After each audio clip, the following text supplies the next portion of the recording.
ঝিনাইদহের খামারিরা এখন ব্যস্ত গরু মোটাতাজাকরণে। কোরবানির গরুগুলোকে গমের ভুসি, খৈল, খড়, কাঁচা ঘাস সহ অন্যান্য খাবার খাওয়াচ্ছেন তারা। কেউ খড় কাটছেন, কেউ বা গরুকে গোসল করাচ্ছেন পানি দিয়ে। সবারই লক্ষ্য কোরবানির ঈদে ভালো দামে গরু বিক্রি করবেন। কিন্তু গো খাবারের দাম বেশি হয়, তাদের খরচ বেড়ে গেছে।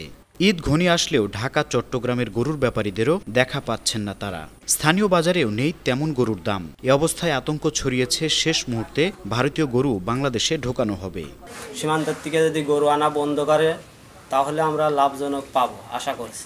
জেলা প্রাণী সম্পদ কর্মকর্তা জানিয়েছেন, খামারিদের একটা আশঙ্কা আছে যে যদি বাইরের গরু আসে কিনা, কিন্তু যেহেতু আমাদের মাননীয় উপদেষ্টা মহোদয় স্পষ্ট করে বলে দিয়েছেন যে এবার বাড়ি থেকে কোনো গরু আসার সুযোগ নেই, সুতরাং আমরা আশা করি যে আমাদের খামারিরা যে খরচ করছে তারা ন্যায্য মূল্যে গরুটা বিক্রি করতে পারবে। প্রাণী সম্পদ অফিসের দেওয়া তথ্য মতে এবার কোরবানির ঈদকে লক্ষ্য করে জেলায় 53,000 গরু, 42,000 ছাগল ও 500 ভেড়া প্রস্তুত করা হয়েছে।